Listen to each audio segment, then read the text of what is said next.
So hello मेरे छोटे भाइयों बहनों, कल वाली जो हमारा लेक्चर था वो किसके ऊपर था? फैराडे का हमने फर्स्ट लॉ जो है वो ख़त्म कर लिया, उसमें मोल्स वाले क्वेश्चन सारे क्वेश्चन हमने ख़त्म कर दिए। तो आज हमारे पास कौन सा लॉ था? Faraday second law. तो इसके अंदर क्या कहा गया ये समझो अब। तो इसके अंदर कहा गया according to this law when the same amount या फिर quantity of current is passed through the solution of two electrolytes। अब इसका मतलब क्या होता है? देखो समझो कि हमारा ये है कि दो इलेक्ट्रोलाइट्स हैं, दो डिफरेंट वो चीज़ें हैं ना। तो उसके अंदर जब हमने करंट पास करा तो वो कनेक्टेड इन सीरीज होने चाहिए, कनेक्टेड इन सीरीज, ठीक है। Then mass of metal liberated is directly proportional to equivalent weight. कि देखो तुमने जितना देखो तुमने अगर दो वो लिए इलेक्ट्रोलाइट के सॉल्यूशन ले लिए, ठीक है। उसके अंदर तुमने क्या करा कि तुमने क्या चीज़ करी कि तुमने ना उसको सीरीज में कनेक्ट कर दो, ठीक है। दो डिफरेंट इलेक्ट्रोलाइट के केस ले लिए और तुमने उसको सीरीज में कनेक्ट कर दिया, ठीक है। तो जो उसके अंदर मास जो उस पर निकल के आएगा ना वो दोनों इक्वल होंगे, ठीक है। ये चीज़ समझ लो, ये बात क्लियर हो गई इतनी। तो इसका फॉर्मूला क्या होता है? m1/m2, मतलब कि mass of 1 upon mass of 2 is equals to EQ1 equivalent weight of 1 upon equivalent of 2, ठीक है। ये वही बात हो गई कि mass of 1 is equals to mass of 2, ठीक है। और mass of 1 is equals to equivalent weight of 1, mass of 2 is equals to equivalent weight of 2। और अगर इनका रेशियो निकालना है तो हम इसको डिवाइड कर देते हैं, है ना। ये चीज़ समझ आ गई। तो ये है फैराडे सेकंड लॉ की डेफिनेशन। अब इसके अंदर है ना न्यूमेरिकल्स। देखो इसके अंदर क्या कहा गया हमें। पहला क्वेश्चन नंबर 1, ठीक है। ये देखो, 2 beakers containing solution of CuSO4 and AgCl। किसका CuSO4 एंड AgCl, ठीक है। क्या हमने क्या करा कि दो करा, ठीक है। And connected in series after some time 3 gram of Cu is formed। After some time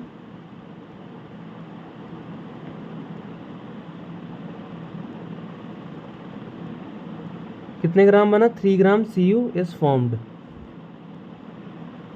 ठीक है। ये बात समझ आ गई। Find the mass of Ag obtained, ठीक है। CuSO4 क्या होता है? Cu positive plus SO4 2 negative, Cu2 positive plus SO4 2 negative, ठीक है। और AgCl क्या होता है? Ag positive plus Cl negative, है ना। तो इसके अंदर इक्विवेलेंट वेट क्या आएगा इसका? हमने एक चीज़ पढ़ी थी, क्या होती है बताओ? इक्विवेलेंट वेट क्या होता है कि मोलर मास अपॉन में उसकी वैलेंसी कितनी है, ठीक है। 1 है, 2 है, 3 है, n इंटू 96500। ये से हमारे पास क्या निकल कर आती है? इक्विवेलेंट वेट, ठीक है। तो अब हम इसको निकालेंगे, है ना। तो जब हम इसको निकालेंगे तो क्या चीज़ आएगी? अब ये ध्यान से देखो।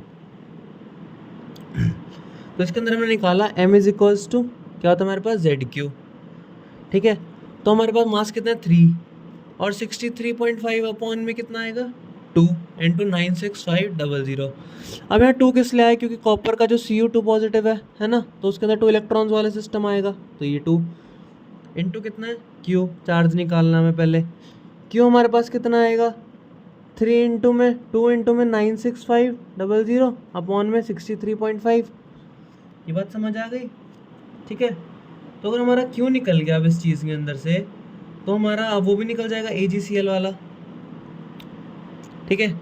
AgCl वाला चीज़, ठीक है। तो क्या आएगा? Ag positive plus Cl negative. अब इसके अंदर हम m is equals to ZQ वाला फॉर्मूला भी लगा सकते हैं, ठीक है। कितना आएगा इसमें मास? इसका m निकालना क्वेश्चन मार्क है ना। Z कितना आया हमारे पास?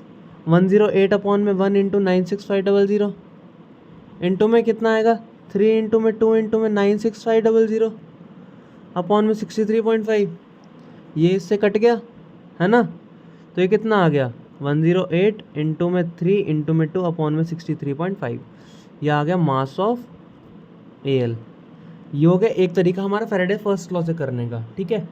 सेकेंड वे के अंदर हम क्या करेंगे, 3 अपॉन में कितना आएगा m2 इज इक्वल्स टू कितना आएगा 63.5 अपॉन में 2 इंटू 96500 अपॉन में 108 अपॉन में 1 इंटू में 96500, इससे कट गया, ठीक है। क्या आएगा 108 है ये, तो इसके अंदर क्या आ जाएगा m2 इज इक्वल्स टू क्या आएगा हमारे पास 3 अपॉन में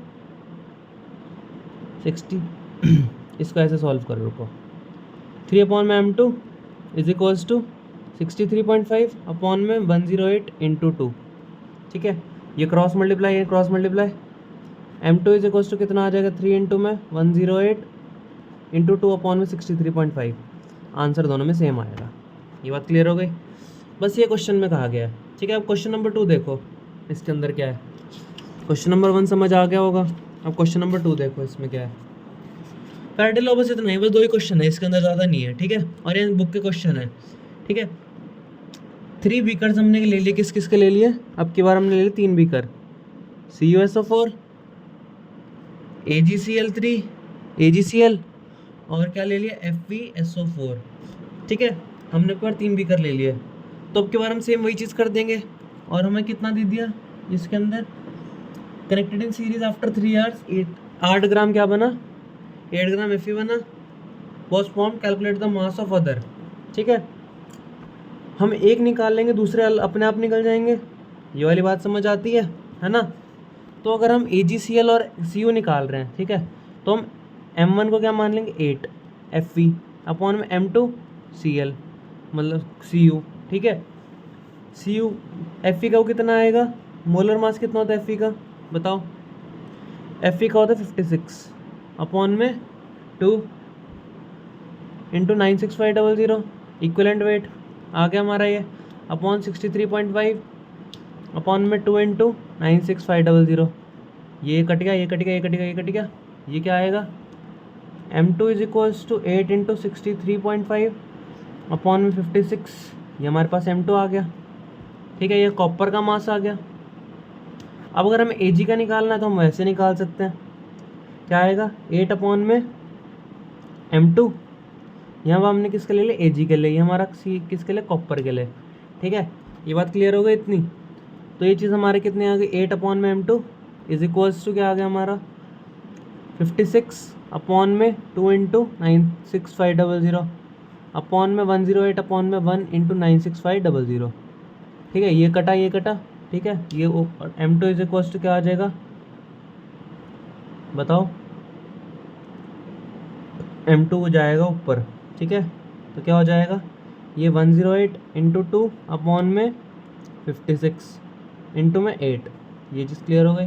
बस हमारा Ag और उसका मास निकल आया, ये बात क्लियर हो गई। तो हमारा ये जो कॉन्सेप्ट है ना इसका, बस ये इतना ही था, ठीक है।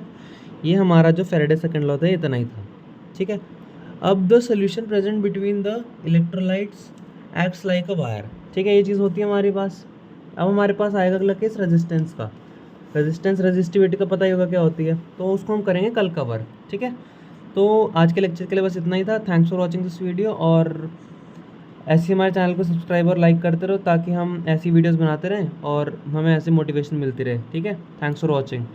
और हम कल नया टॉपिक शुरू करेंगे, रेजिस्टेंस, रेजिस्टिविटी, कंडक्टेंस, कंडक्टिविटी और उसके न्यूमेरिकल्स, ठीक है। और न्यूमेरिकल्स करने के बाद उसके हम बुकिश न्यूमेरिकल्स करने के बाद हम करेंगे इफेक्ट ऑफ डिल्यूशन, ठीक है। वो कल हम खत्म करेंगे रेजिस्टेंस वाला, इफेक्ट ऑफ डिल्यूशन उसके बाद, फिर उसके बाद हम चैप्टर धीरे धीरे करके ऐसे ख़त्म कर देंगे। Thanks for watching this video. तो आज के लेक्चर के लिए बस इतना ही था और हम कल मिलते हैं। Bye bye.